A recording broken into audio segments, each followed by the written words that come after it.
கிறிஸ்துவினாலும் மீட்கப்பட்ட பிரியமான தேவஜனமே, இன்றைய நாளிலும் கூட கர்த்தர் நம்மோடு பேசி இருக்கிறதான வார்த்தை ஏசாயா 42 அதிகாரம் 13வது வசனம்.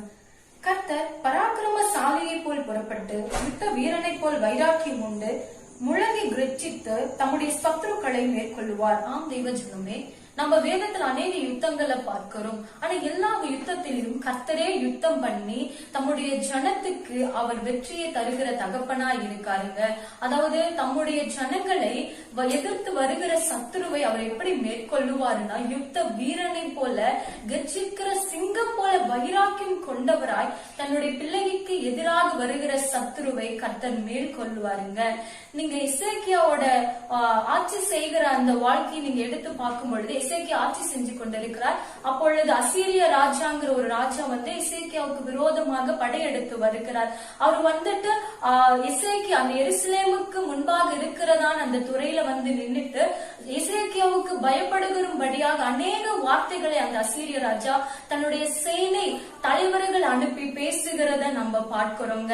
அப்போ பாத்தீங்கன்னா அசீரிய ராஜா அநேக யுத்தங்களை வெற்றி பெற்றவர், அநேக வெற்றியில ஜெயிச்சு அநேக இடத்தை அவர் பிடிச்சவர். அதனால எசேக்கியாவுக்கு ஒரே பயம், ஆண்டவரே இப்படி படையெடுத்து வந்திருக்காங்களே, பயப்படுத்தும்படியா அவங்க இவ்வளவு வார்த்தைகளை பேசுறாங்களேன்னு சொல்லி எசேக்கியா போய் தேவனிடத்துல முறையிடுறாருங்க.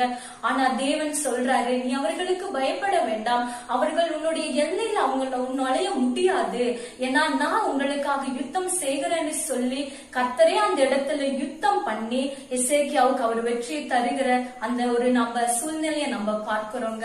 ஒருவேளை இன்றைக்கும் நீங்க ஒருவேளை நீங்க பயத்தோடு இருக்கலாம். அநேக சத்துருக்கள் எனக்கு விரோதமா எழும்பி இருக்காங்களே, இனி அவ்வளவுதான் சொல்லி நீங்க ஒருவேளை கவலைப்படலாம். ஆனா கர்த்தர் சொல்றாரு பயப்படாதீங்க, நானே உங்களுக்காக யுத்தம் பண்ணி உங்களை நான் ஜெயிக்க வைப்பேன்னு சொல்லி கர்த்தர் சொல்றாங்க. அவர் ஏன் நம்மள ஜெயிக்க வைக்கணும்னா, நம்மளுடைய மகளாய் கர்த்தர் நம்மள தெரிந்தெடுக்கிறாருங்க. தாவீதுக்கு அவர் ரட்சிப்பாய் மட்டுமல்ல, அவருக்கு ஆதரவாய் கேடகமாய் அவர் இருக்காருங்க. நம்ம ஜெபிக்கலாமா? பரிசுத்தமுள்ள எங்கள் நல்ல பிதாவே, சேனைகளின் தேவனாகிய கர்த்தாவே, அப்பா நீர் எங்களோடு கூட பேசின அந்த நல்ல வார்த்தைக்காக நம்ம ஆண்டவரே நாங்கள் உண்மை ஸ்தோத்தரிக்கிறோம் ராஜா. அப்பா நீர் எங்களுக்காக யுத்தம் பண்ணுகிற தெய்வம், ஆண்டவரே நீர் எங்களுக்கு ஆதரவாய் இருக்கிறீர், எங்களுக்கு கேடகமாய் இருக்கிறீர். ஆண்டவரே உண்மை நாங்கள் ஸ்தோத்தரிக்கிறோம். இன்றைய நாளில யாரெல்லாம் பயத்தோடு கூட இருக்கிறாங்களோ கர்த்தர் நீர் எல்லா பயத்தையும் நீங்க எடுத்து போட்டு கர்த்தர் அப்பா நீர் அவர்களுக்குள்ளாக ஜெபத்தையும் விசுவாசத்தையும் நீங்க அதிகப்படுத்துங்கன்னு சொல்லி ஜெபிக்கிறோம். முற்றிலுமாய் தாழ்த்தி கொடுக்கிறோம். இயேசுவின் மூலம் ஜெபிக்கிறோம் எங்கள் ஜீவனுள்ள நல்ல பிதாவே, ஆமென். சோர்ந்து போகாதீங்க, விசுவாசத்துல நிலைத்திருங்க, கர்த்தர் ஜெயித்து தருவார்.